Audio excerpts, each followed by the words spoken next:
नमस्कार। जीवन की कठिन डगर में अगर बच्चे आपका साथ ना दें तो आप निराश हो जाते हैं, हताश हो जाते हैं। आज आप पहुंचे हैं बजरंगी धाम में इसी तरह की एक समस्या को लेकर। लेकिन सबसे पहले स्वागत करना चाहूँगी मैं विश्व विख्यात पंडित विनय बजरंगी जी का। आचार्य जी, बहुत बहुत स्वागत है आपका। नमस्कार। आचार्य जी, आज मेरा सवाल है बच्चों को लेकर। आज का जो समाज है उसको देखते हुए जो बच्चे हैं माँ बाप का कहना नहीं सुनते हैं, उनके साथ मिसबिहेव करते हैं और भी बहुत तरह की परेशानी होती है जो माँ बाप को फेस करनी पड़ती है। तो इसके पीछे क्या कुछ खास कारण होते हैं और क्या कुछ इसके निवारण हो सकते हैं? देखिए, जो आपका प्रश्न है इसको मैं एक उदाहरण से आपको स्पष्ट करना चाहूँगा। जब बच्चे छोटे होते हैं तो हम जो है उनके ऊपर या तो बहुत सख्ती करते हैं या फिर हम उनकी छोटी मोटी बातों को मान कर हम उनके को बहलाना उनको शुरू कर देते हैं। मान लीजिए कि किसी ने जो है उनके ऊपर कोई सख्ती की, हमने उनको कहीं और से रिलैक्स कर दिया। जब इस प्रकार की संरचना घर के अंदर होती है तो बच्चे जो हैं उनका जो रूप होता है वो ठीक निकल के नहीं आता है। यदि बच्चा जो है वो सही प्रकार से आपकी बातों को नहीं सुन रहा है, वो उस प्रकार से अपने जीवन को नहीं जी रहा है जिस प्रकार से एक बच्चे को नॉर्मली जीना चाहिए, तो कहीं ना कहीं कोई ना कोई त्रुटि जो है वो आपके लालन पोषण में ही है, जो कि उस बच्चे ने ग्रैब करी और आपको अब उससे कष्ट मिल रहा है। यानी कि जो कर्म हैं वो सारे के सारे आप ही के हैं। अब आप ही को उसका फल और उसका जो प्रतिफल है वो भुगतना पड़ेगा। और बहुधा क्या होता है कि माँ बाप भी थोड़े से अज्ञानी हो जाते हैं। वो एक तरह से अज्ञानता की पट्टी अपनी आंखों पे ओढ़ लेते हैं। वो कहते हैं नहीं, हमने तो अपने बच्चों को बहुत अच्छा पाला है, हमने तो ये साधन दिए।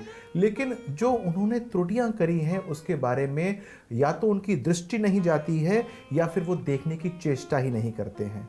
मैं आपसे सिर्फ ये कहना चाहता हूँ कि यदि आपने अपने बच्चों का लालन पोषण ठीक किया हो या आपने उनकी जो समय रहते जो उनकी डिमांड्स होती हैं, जो ठीक होती हैं, मानने योग्य होती हैं, जो दोनों के दोनों जो माता और पिता होते हैं उनके अनुरूप होती हैं, तब तो बच्चे ठीक निकलते हैं। लेकिन यदि हम उनको बचपन से ही चोरी चारी करना सिखाते हैं, बचपन से ही उनके ऊपर हम गुस्सा करते हैं या बचपन में ही आपस में हम जो है बहुत क्रोधपूर्ण वातावरण में रहते हैं, तो बच्चे ये सब कुछ सीखते हैं और बाद में हमारे ऊपर ही इसको इम्प्लीमेंट करने की चेष्टा करते हैं। अब बात यह है कि ये तो हुए थोड़े से कारण, और कारण देखने के लिए बच्चों की कुंडली भी होती है, माँ बाप की कुंडली भी होती है। माँ बाप की कुंडली के अंदर जब हम पंचम भाव देखते हैं तो हमें ये पूर्ण रूप से ज्ञान हो जाता है कि बच्चा जो है वो बनेगा कैसा। और दूसरी बात यह है कि उसके संबंध जो हैं वो माँ बाप के साथ रहने कैसे वाले हैं। जब हम माँ बाप की कुंडली का अवलोकन करते हैं तो उसके अंदर हम पड़ताल करते हैं नवम भाव की। नवम भाव के अंदर से हमको पता लगता है कि माँ बाप के प्रारब्ध कैसे हैं, उनको संतान कैसी मिलने वाली है और वो अपने संतान के साथ क्या क्या नेगेटिविटी करेंगे और वो उनको सिखा देंगे, ताकि वो जो है एक राक्षस रूपी उनके सामने आकर खड़ी हो जाएंगी और उनको बाद में जीवन निर्वाह करने में परेशानी उत्पन्न कर देंगी। लेकिन बात यह है कि जब ये सब बातें होती हैं तो जब एक तरीके का परेशानी आपके जीवन में आ गई है, आप उस परेशानी से दो चार हो ही रहे हैं, तो कुछ ना कुछ इसके निवारण भी होंगे। यद्यपि निवारण जो है वो माँ बाप और बच्चों दोनों को करना होता है।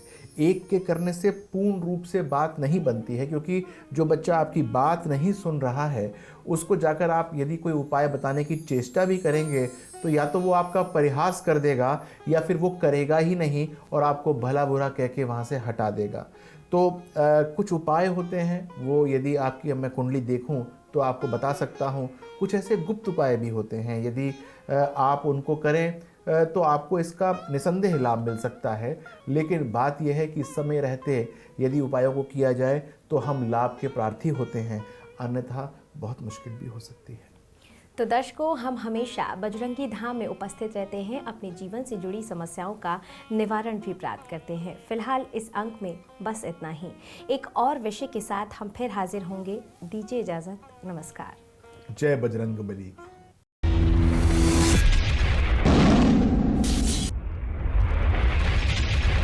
Thank you.